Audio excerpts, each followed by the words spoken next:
Hi, I'm Erica Mabian. I am the iSpark STEM Coordinator for Kansas City Public Schools, and welcome to KCPS Homeroom. Today we're going to talk about computer programming, more specifically, conditional programming. You will find computer programming similar to writing a story, and we're going to talk about all of those types of things and get in depth on how to do programming using our block programming. So let's get started. The first thing you're going to do is log into scratch.mit.edu/name. This particular program is going to be one that you can create a fun and creative way to animate your name. Your to-do list for today is going to include choosing a letter, making it change colors, add sound, and a backdrop. You're going to be able to do that for each individual letter of your name. All right, so let's see. The purpose of what we're going to do is to really focus on those if-then statements. If this happens, then it will cause a chain reaction to something else happening, or the other thing will occur. So, one of the things that you're going to be able to do is play sound when it is clicked, when your letter is clicked, change colors when your letter is clicked, and spin and grow your letter when you click it. All right, so here's the first example.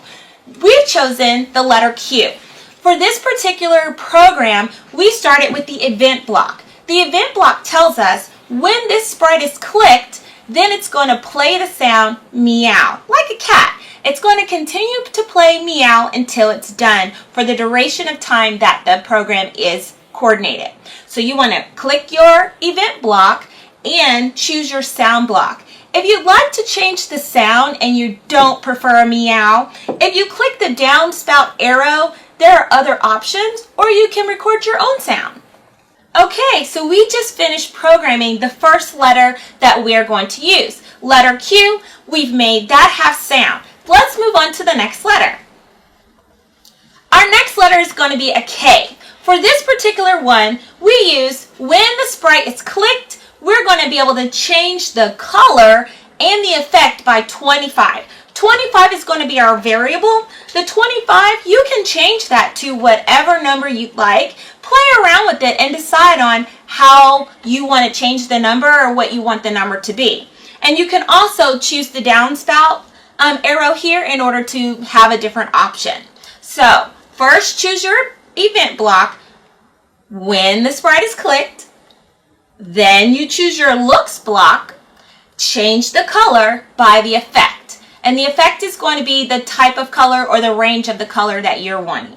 Let's move on to the next letter. All right, for the letter T, we're going to make this one spin, and we're starting with our event block when the sprite is clicked. Then we move on to, we want this one to repeat. It's going to have a loop. So we have our repeater block, and we have this set for 15. So it's going to make 15 consecutive spins before it stops. And within that program, it's going to change its size by 10.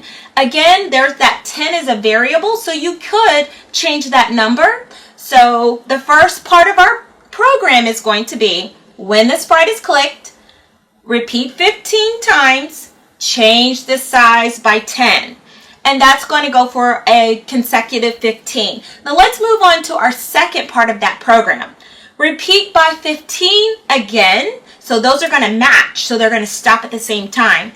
This time we're going to change our size by a -10. So that means our size is going to get smaller. So by looking at this program, I noticed that if we click the sprite, which is the letter T, our size is going to get larger by 10 and get smaller by 10 for a 15 count duration. So both of those are going to match. So let's move on to the next letter. All right, our next letter is letter I. This one, we are going to make the sprite grow. So let's see, when the sprite is clicked, that's our event block. Our control block is going to be repeat 10 times. That is within our loop. And our next one is going to be turn 15 degrees. Our sensing block is telling us to turn 15 degrees.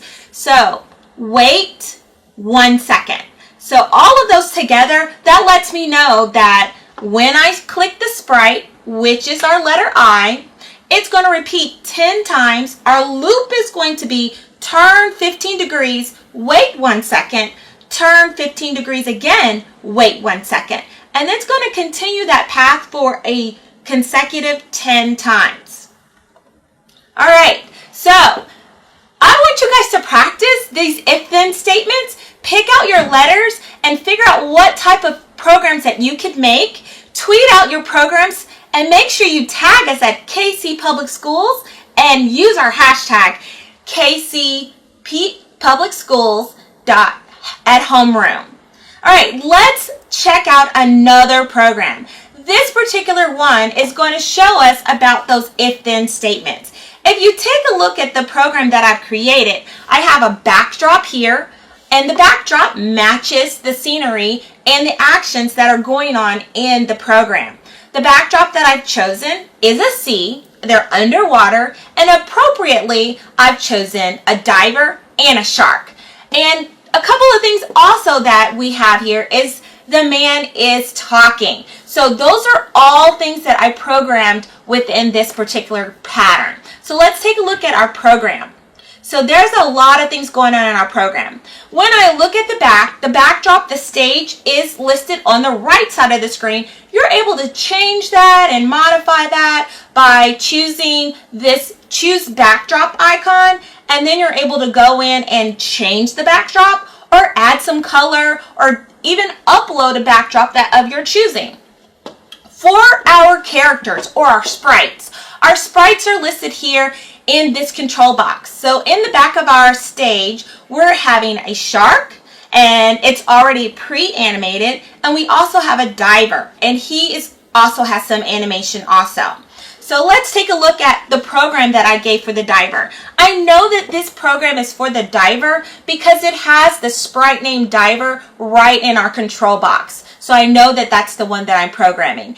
If I select the shark, it will highlight and I can change it. Then I notice that our sprite is listed there and it says shark, and then the program that is used for the shark is listed. So let's just start with the shark.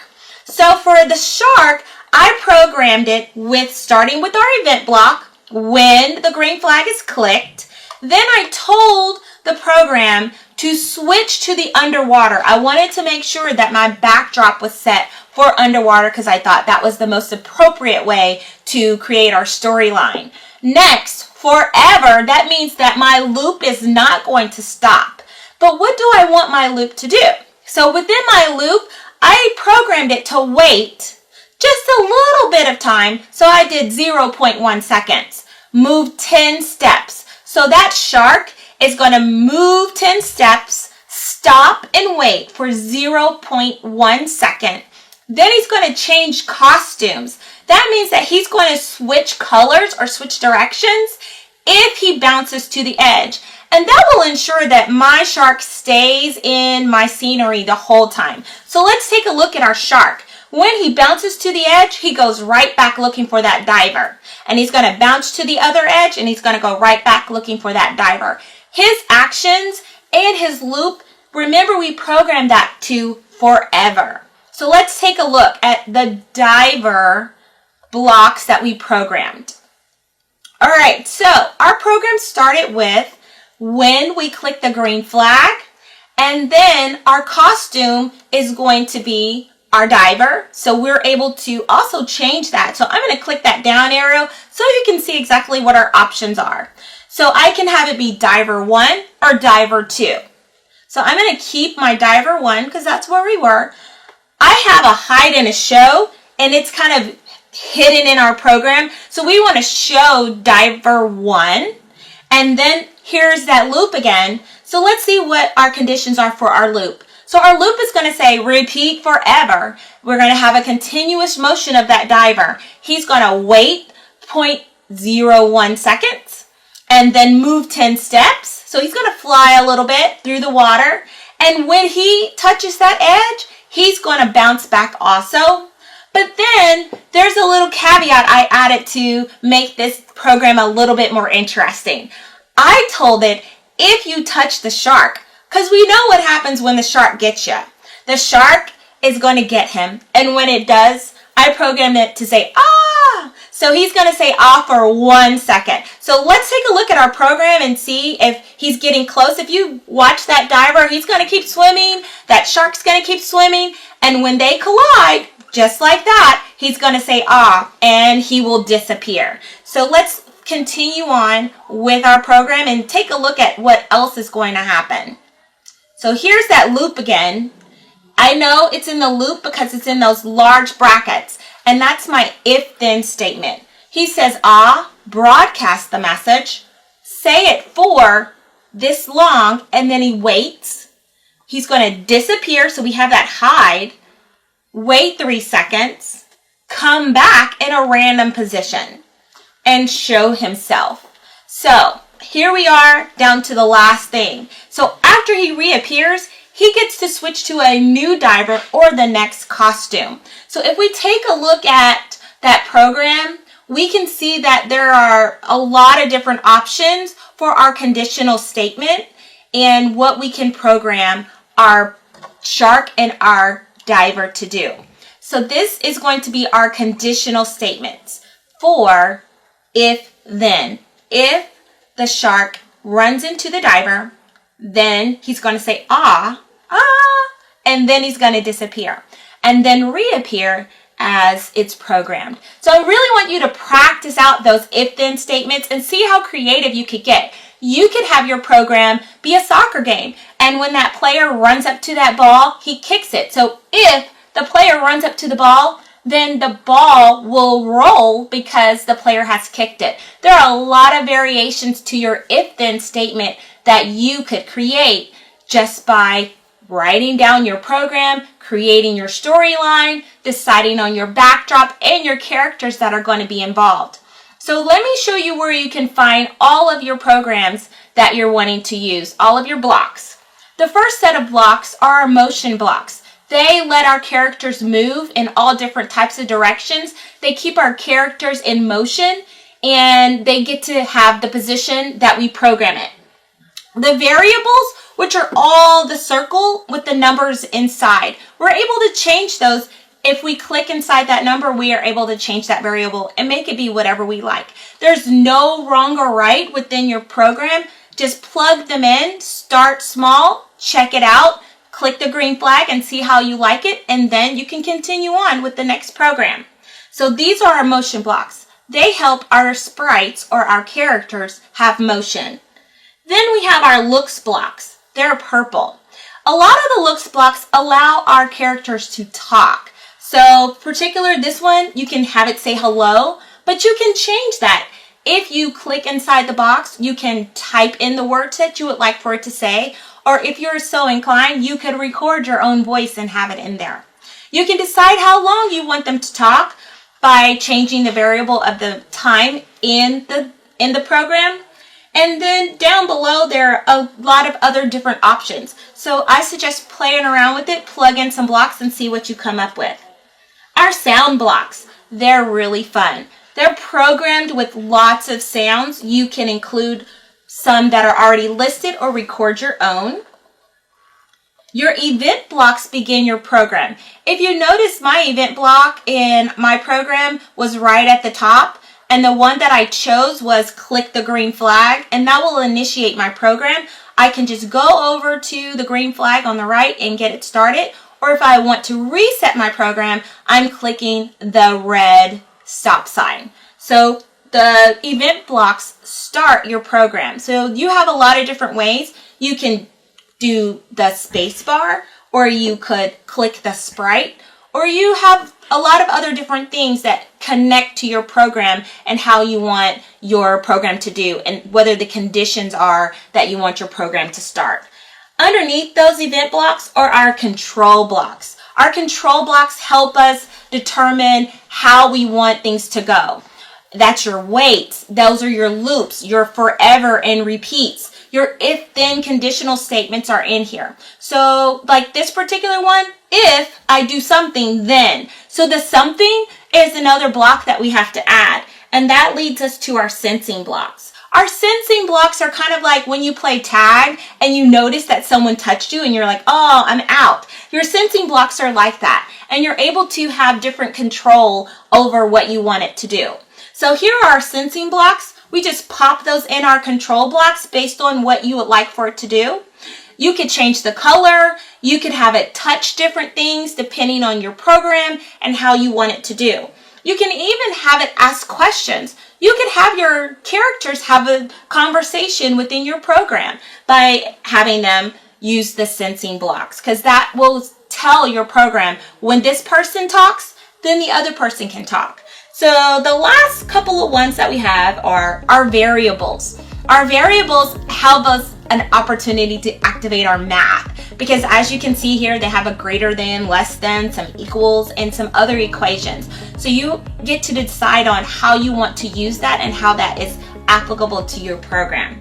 And last are our variable blocks. Our variable blocks, you can make one, you can have a list of them, or choose some from other programs that you find are useful and borrow those for your programs. So this has concluded our section on conditional programming. Please tweet out your programs and make sure you tag KC Public Schools and hashtag KCPS Homeroom. Have fun coding in Scratch. And this is Erica Mabian. I am the iSpark STEM coordinator for Kansas City Public Schools. Have fun coding.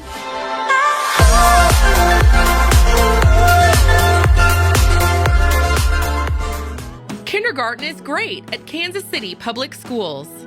I know they have really good teachers. I know this is a great school. They teach them stuff that I thought my kids would never be able to know at the age of 5. Since deciding to send our kiddos to a neighborhood school, we've become even more of a part of our community. Now is the time to enroll your future kindergartner for the new school year. Visit enrollkc.org today.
Good afternoon.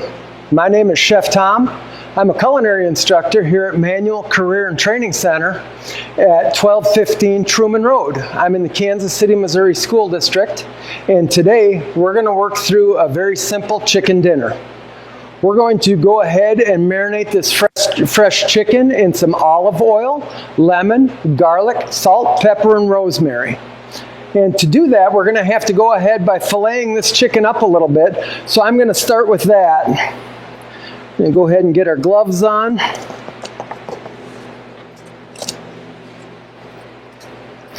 One really important thing here is sanitation. And that's why you're going to see that we have a separate cutting board for the chicken.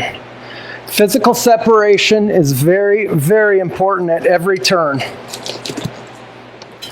First thing we're going to do is give our knife a good edge, because a dull knife is much more dangerous than a sharp knife. We're going to make sure that we have total separation on these boards. We're going to take our chicken and clean it up a little. And then we're going to give it a slice lengthways, because on the broiler, a thicker piece of chicken is not going to cook as well as a thinner piece of chicken. Okay? So there we have some beautiful fillets that we're going to use. At this point, we're going to go ahead and change our gloves.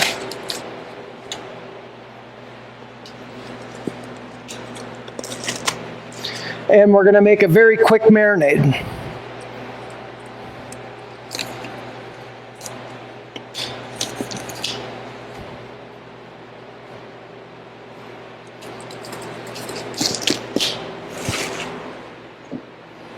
Our marinade is going to consist of olive oil,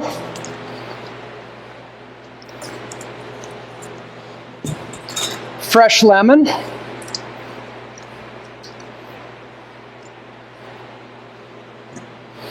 we're going to go ahead and we're going to give our rosemary a fresh little chop here before it goes in the bowl. That's just to start to get those flavors out and incorporated. We're going to grab a little salt, pepper, and we're going to grab a spoon for some garlic. And we're going to go ahead and we're going to mix that up quick.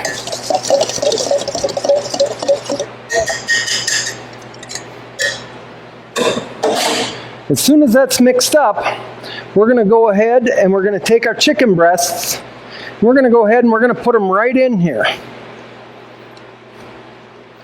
We're going to turn them so that we get them completely covered in this delicious rosemary and garlic and salt and pepper. Nice lemon in there. And we're going to set this off to the side. We're going to go ahead and we're going to get rid of these gloves because they've just touched chicken. And we're going to take 1 second and we're going to get rid of this board and plate and knife that our chicken were on. Now then, moving forward, we're going to go ahead and get our potatoes ready. Our potatoes are going to be a Red Bliss mashed potato. Super easy. We're just going to take these potatoes and cut them in half. And you might ask why I don't have my gloves on right now. Right now, I'm working with pre-cooked food. These foods are going to be cooked to up and above 165 degrees, so the fact that I'm not wearing gloves is not a part of this. It does not matter at this point. We're going to take these perfect little potatoes and we're going to get them into our water. But you really need your water to be at a full boil when these potatoes go in, because it's going to take 10 to 15 minutes for these potatoes to cook. Because you have to remember, when these potatoes are done, they're going to be a garlic smash potato. They're not going to be a really finely mashed potato. They're going to be a little chunky, but the fact of the matter is they have to be completely cooked. Potatoes will typically take about 10 minutes to cook. So, at this point, that leaves us our asparagus to get ready. And asparagus is a pretty tender vegetable. We have to be a little bit careful with it, but it is going on the broiler today. So we're going to go ahead and cut off these woody ends, because these ends of the asparagus, they're a little bit chewy and just not delicious. Once we have our asparagus in our little pot, we're going to grab our olive oil, drizzle them down. And we want that oil on that asparagus so that when it goes to the broiler, we get a really nice caramelization. So, at this point, our potatoes are boiling, our asparagus is ready to go, and our chicken is marinating. So we're going to give that chicken just another minute or two, and then we'll head to the broiler.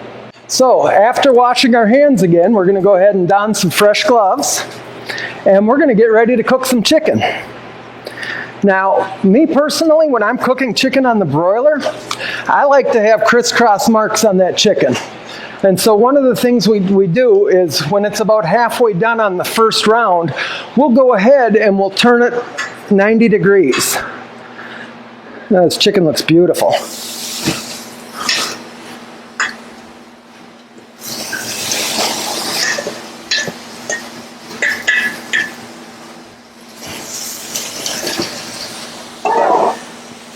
We're going to go ahead and give this chicken a little shot of salt and pepper right away.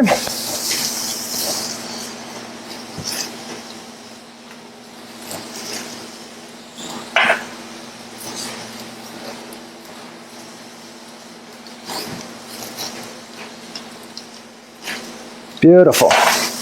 Now, the thing is, you don't want this chicken to get away from you.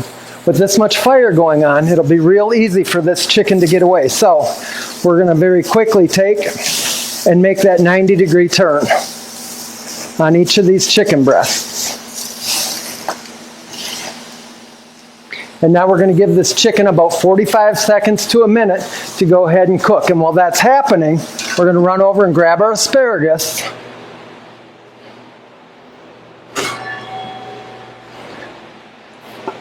And we're going to get it ready to go on this broiler at the same time as the chicken is on. And remember, we put a little bit of olive oil on here. Once we have our asparagus on, then we'll go ahead and we'll salt and pepper it. So now these chicken breasts should have a good marking. Yeah, that's looking beautiful. That's what we want every time.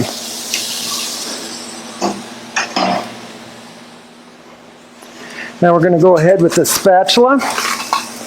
And we want to make sure that when we put this asparagus on, we are crossways to the grill. Because if we're not, there's a good chance that we're going to lose some of that asparagus into the grill. We're going to go ahead with our salt and pepper just as before.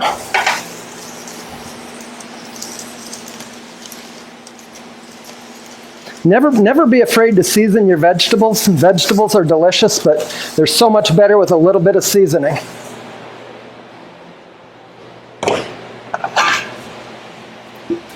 The other important thing is that this asparagus literally only takes about 2 minutes, okay? We're going to go ahead and we're going to give it a turn. And try and not let any of it get away. I'm going to get her all back together here. And in about 1 minute's time, that asparagus is going to be done. And this whole time, we're going ahead and we're just letting that chicken cook. Because that chicken's got to cook all the way to 165 degrees. If you're letting chicken off the grill before then, you've got a really good chance of hitting some salmonella.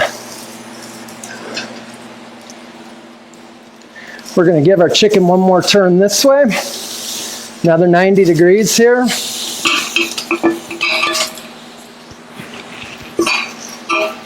And now you start to see this asparagus is starting to get a really beautiful deep green color. We're going to leave it for about another 30 seconds. If you look, you can start to see that oil burning up a little bit. Very, very nice. A lot of flavor there.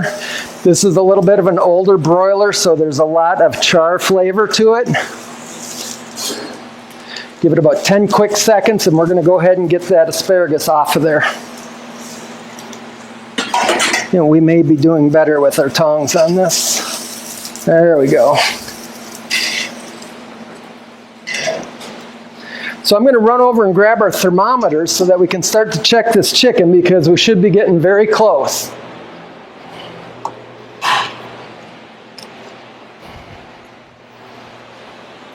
When you check the temperature of any meat on your broiler, the best way to do that is to just take that whole piece right off and take your thermometer right into the thickest part. You can see we're up to 161, 170. That chicken is done. That is what you want. So let's grab another pan and we'll take our chicken off.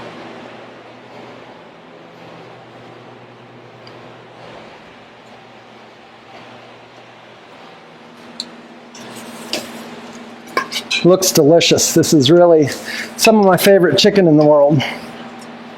Then we're going to go ahead and we're going to shut off our broiler right now because we don't need any added heat into the kitchen.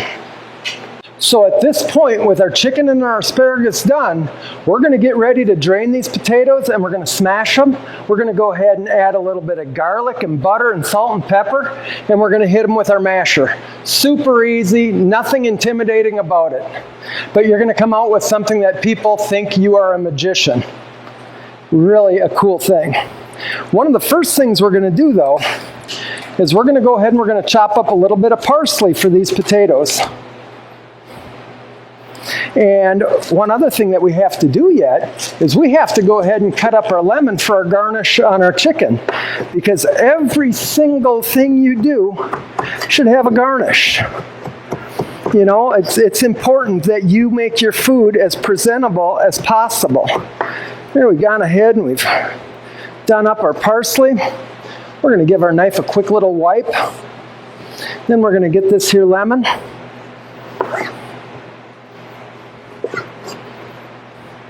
We're just going to do a couple of real nice thin slices. Okay. We're going to put all this in our garbage bowl over here. We're going to take and we're going to make a little slit down at the bottom. We're going to go ahead and we're going to twist that like that.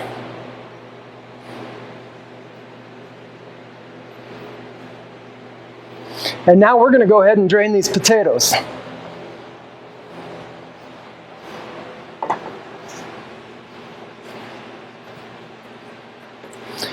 Now you see me with a towel on this handle. Do not, for 1 minute, think that these pans do not get roasting hot when you're working with them. They do. So always keep yourself a good dry towel in the kitchen with you. Here we've got our potatoes ready to go. We're going to go ahead, we're going to throw in a little fresh parsley. Grab us a spoon, throw in some nice butter.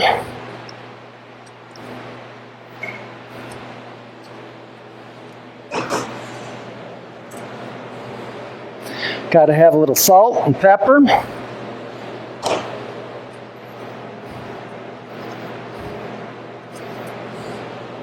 And then finally, we got to have some garlic.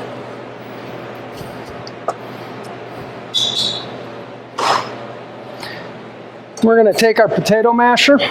Remember what I said about that handle? Still very hot. We're going to take our masher and we're just going to smash these potatoes. And as we're going through it, you just want to knock them off the blade of the smasher and keep on going. And you can see that these are coming out just beautiful. This is exactly what you want. And that's all the smashing you want. You don't have to mash them like a fine mashed potato.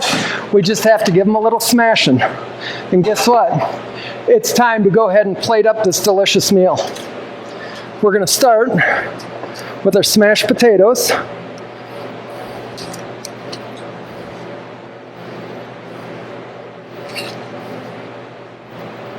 Okay, we're going to throw a little tiny bit of that fresh parsley right up on top of there.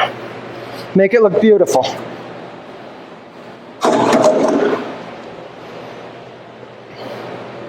Then we're going to grab our asparagus. And we're going to find some pieces that are remotely the same size. We're just going to put that up at the top here. And then we're going to find our chicken. We're going to lay that right in there like that. Then we're going to take our garnish, put that right on there with some fresh parsley. And we'll throw on a little bit of fresh rosemary, and that is your delicious supper.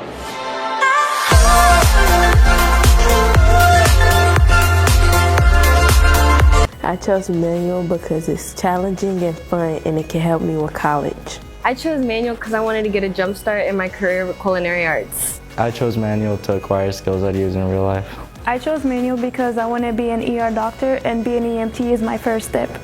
Kickstart your future today at Manual Career and Technical Center. Manual is open for all 11th and 12th grade students in both Kansas and Missouri. Learn more today at enrollkc.org/manual or call 816-418-5200. I love Southeast because of the culture, the band program, and restorative justice. I love Southeast because of the academics, sports, and students. I love Southeast because of the people, the energy, and the advanced classes. It's not alike. I love Southeast because the students here at Southeast are full of potential and they believe in achieving anything. We are Southeast. Southeast. We stand shoulder to shoulder.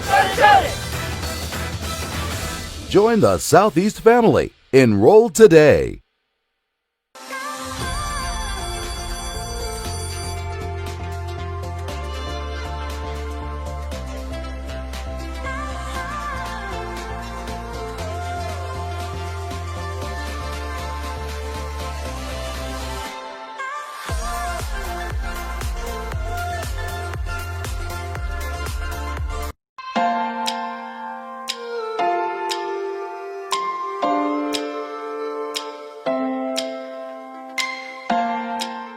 Welcome back to PE with Coach K. Today we are live in my gym at Foreign Language Academy.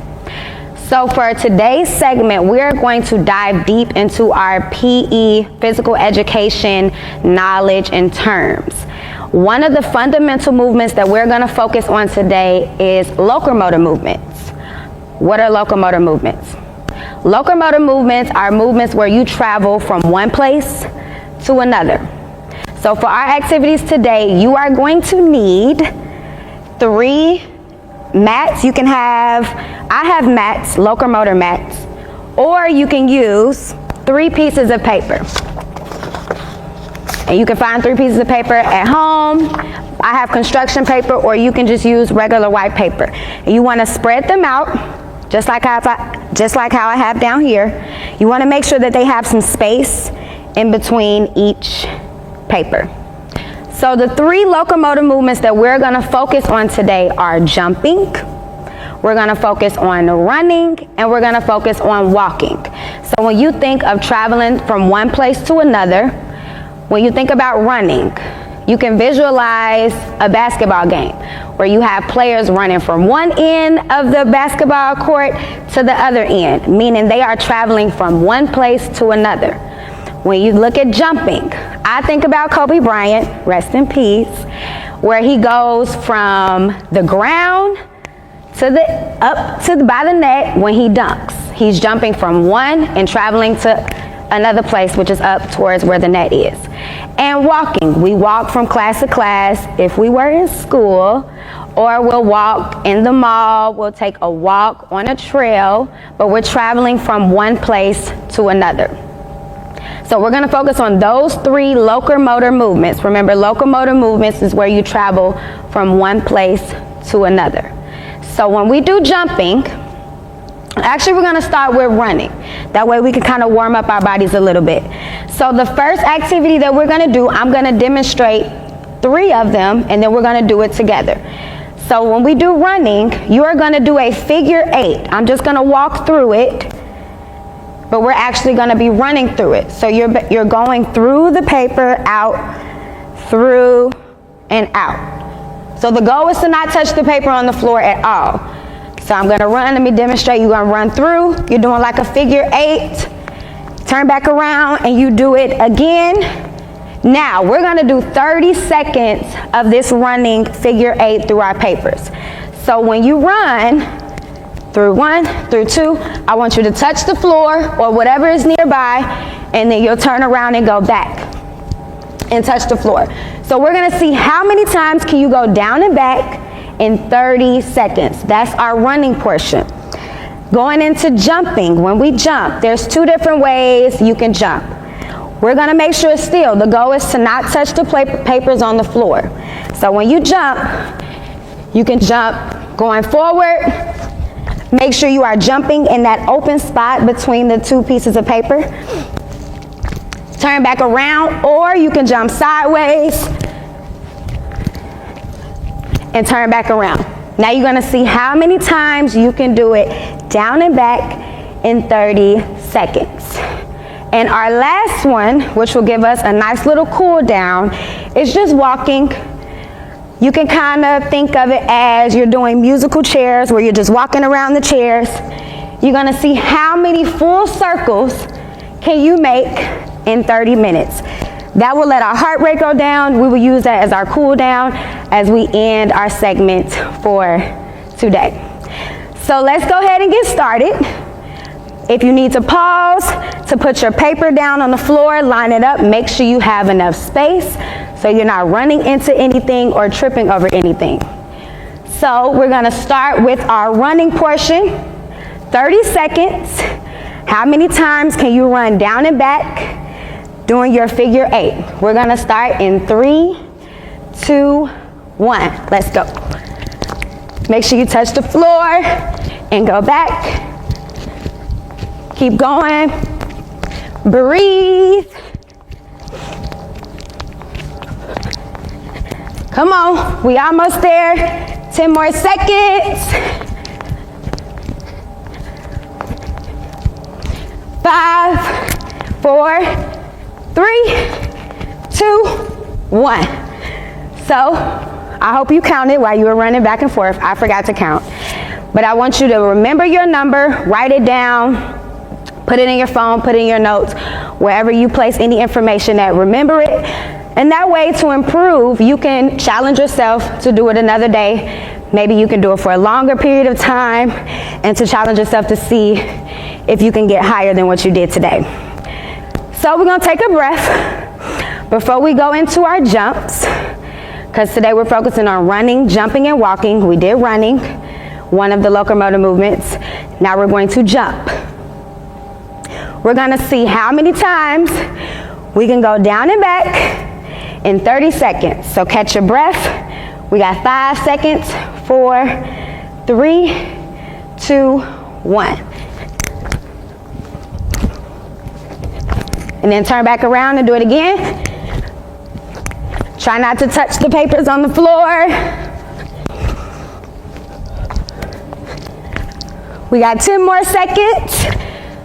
Be careful. Stay light on your feet. 5 seconds.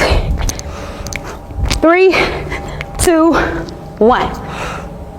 Okay, remember that number. Write it down somewhere. How many times were you able to go back and forth during your jumping? Challenge yourself on another day to see if you can get a higher number or go for a longer period of time. So once again, let's catch our breath. Breathe in through your nose and then out through your mouth as we go to our third segment, which is walking. This is our cool down. Remember, we're walking around in circles. How many full circles can we do in 30 seconds? Ready? 5, 4, 3, 2, and let's go. So breathe. You can use this time. Catch your breath. If you want to speed walk, if you still have some energy, you can. But let this be your cool down. How many complete circles can you make? 30 seconds. We only have about 15 seconds left.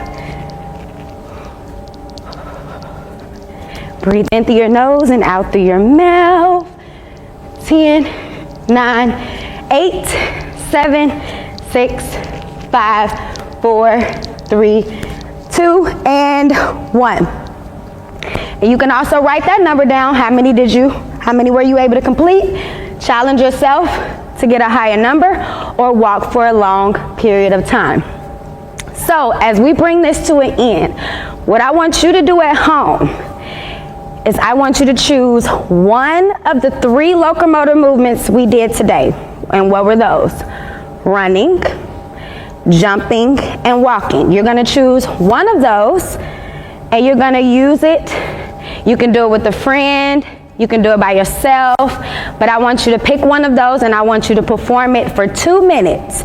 You can do exactly what we did today, or instead of running through pieces of paper, you can run outside or maybe jog outside for 2 minutes, or maybe run around your house for 2 minutes.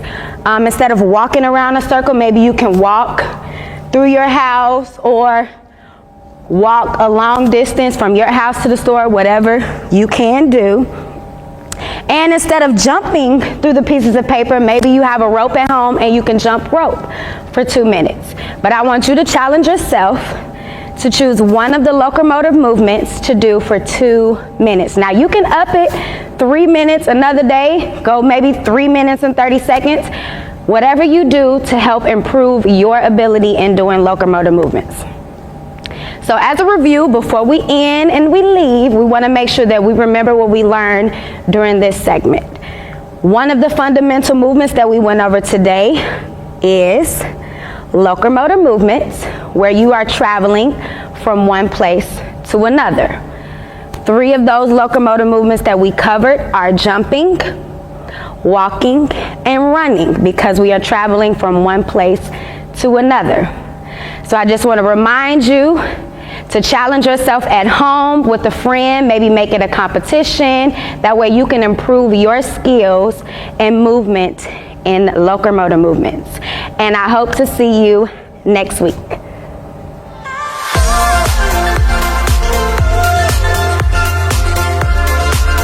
desire to create lives within each of us. From Grammy-winning producers and musicians, to NBA stars, to Navy admirals and Medal of Honor recipients, to internationally renowned artists and beloved local muralists, Paseo graduates have been creating their own success, their own history, their own legacy since 1926. Now it's your time. Create your future at Paseo Academy of Fine and Performing Arts. Learn more at enrollkc.org/Paseo. I love Southeast because of the culture, the band program, and restorative justice. I love Southeast because of the academics, sports, and students. I love Southeast because of the people, the energy, and the advanced classes. It's not alike. I love Southeast because the students here at Southeast are full of potential and they believe in achieving anything. We are Southeast. We stand shoulder to shoulder. Join the Southeast family. Enroll today.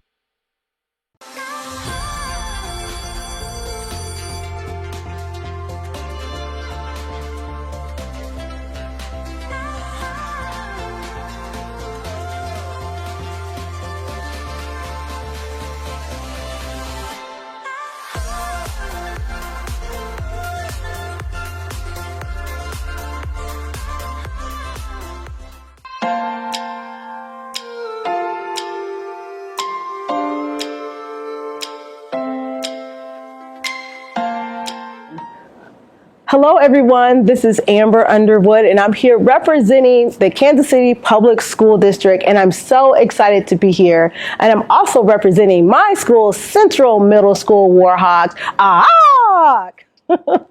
So a little bit about myself. I have been in the district for 9 years and I love it. I was appointed to start both the middle schools at Central Middle School and Northeast Middle School, starting their band programs and orchestra programs.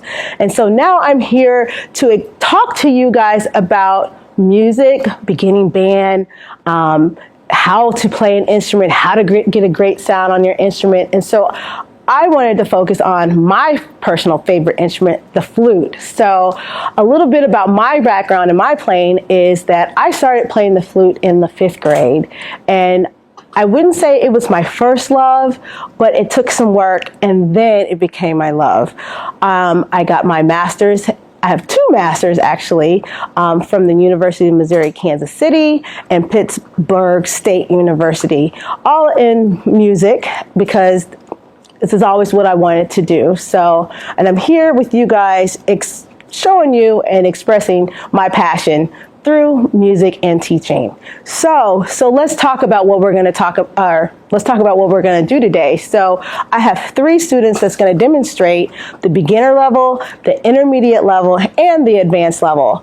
So today, Cara Bernardino, she is my elementary beginner level student, and she is from North Davies, K through 12 from Jameson, Missouri, and she's going to show us how to care and maintenance for our instrument, as well as getting a nice sound on the head joint, and then she puts her instruments together and we go over the different parts of the instrument, and then she's going to show you how to play a scale. These are all the different things that you're going to learn in beginning band. So are you guys ready? Everybody, I want to introduce to you Cara Bernardino. Hello everyone, we are here today to talk about how to play an instrument, and today we're going to be focusing on the flute. What a great instrument. So the flute is part of the woodwind family, and we're going to start with each level. The first level we're going to start with is the elementary level. So when you join band, you are in beginning band, and so what are the things that you learn in beginning band? Well, let me tell you, we're going to learn about how to care for our instrument, our maintenance. We're going to learn how to put together our instrument, and we're going to learn how to get a sound. So I have one of my students here, Cara, is going to show us a few things on what she has learned doing her beginning band classes. So let's start with just how to care for the instrument. So the first thing that we're going to learn is how to care for our instrument. So we're going to take the flute right here. As you can see, it's all put together. What you never want to do is put this instrument in water. That is very, very bad, okay? One thing why we don't put it in water, because if you can see here, there are some pads under these keys. And so we do not want to get these pads wet, all right, or it'll be a very expensive repair bill, so you don't want to do that. The only thing, this is actually an instrument that is very low in maintenance, so the only thing that you need is just a polishing cloth and a cloth to go inside to clean out that nasty spit that you get in there. So once that's done, we're going to learn how to put the instrument together. So I'm actually going to take your instrument apart. Is that okay? All right. So here we have the head joint. Right here we have the head joint of the flute. So you have the tip, you have the lip plate, and you have the embouchure hole. Can you guys say embouchure?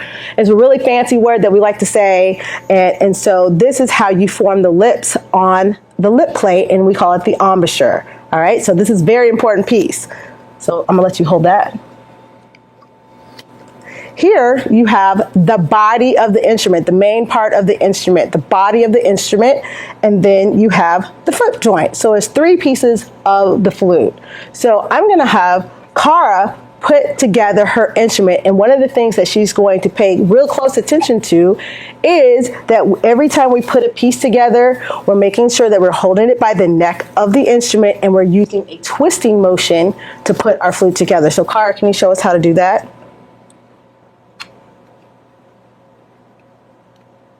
As you can see, she is twisting the head joint onto the body. Excellent. I guess you need the foot joint, right? All right, and so the next thing that Cara will need to do is make sure that her flute is aligned. And some things I like to do is look down the flute. If you can look down the flute from the, yep. And she's making sure that all the keys are in line with the embouchure hole, okay? So let's make sure that we have all of those in place, and then we're ready to play. So that is how you put your flute together. All right, so as a beginner, you necessarily probably do not want to try playing the entire flute all at once. So what I'm going to do, I'm going to ask Cara. Cara, can you take off your head joint for me, please? All right, you can hand me the rest of the body. Thank you. All right, so how do we make a sound on a flute? So what we're going to do is we're going to take our finger and we're going to find the curvature of your lower lip, and we're going to put the lip plate right under the lower lip. Can you show us? Excellent. So what she did was she took the embouchure hole and she rolled it down right under her lip. All right? And I always like to say, Winnie the Pooh. You know, that kind of gives us a nice sound. So, Cara, can you demonstrate on how we get a sound on just the head joint? So you get, it's not a best sound, but it's a sound. And so if you can get that sound, you are already on your way to the best sound possible. So let's try that again. So this time I'm gonna have Cara relax her body and relax her shoulders, and she's gonna take a nice deep breath on the letter O. So we're gonna go let all of our air out and go. All right, let's give it a try. Wow. So much better, right? It's so much better because she got a very she had a nice deep breath. So she relaxed her body, she kept her shoulders down, and then she said in her head, Winnie the Pooh, right? Okay, so now we're gonna take the rest of the instrument and she's gonna twist that head joint back on. And if you notice, she's keeping her hands right at the neck of the instrument. She's not holding onto any of the keys to mess up those mechanisms, because that right there would be an expensive repair bill to the repair shop, and we don't want that. All right, are you all good? All right. Nope. No, not yet. So she's just getting it adjusted and aligned. All right, so you can play any note. So now that she has the whole entire flute together, let's see what it sounds like with just any note. You can just play any note. Keep your chin up. Beautiful. So that's one of the first notes that you would probably learn in beginning band. I think she played a B flat. So one of those notes that everybody learns how to play first. So, and she got a nice, great sound. So by the time you finish probably with your first semester of band, you should be able to do a B flat major scale. So that, what a scale is, that is notes that are made up of 8 different notes, and it's consecutive going ascending and descending of a scale. So Cara is going to demonstrate how to play B flat major scale. So these are all the different things that you would learn in beginning band. So here we go, let's give it a try.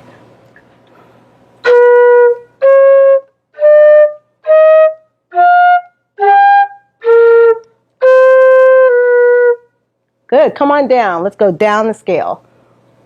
Starting from B. Starting from B flat, high B flat.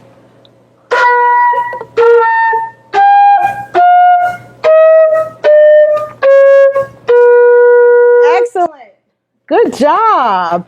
All right, so by the time your son or daughter is done with beginning band, my goodness, look at how far they have came. So thank you so much, Cara. You did a wonderful job, and keep up the good work.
The desire to create lives within each of us. From Grammy-winning producers and musicians, to NBA stars, to Navy admirals and Medal of Honor recipients, to internationally renowned artists, and beloved local muralists, Paseo graduates have been creating their own success, their own history, their own legacy since 1920.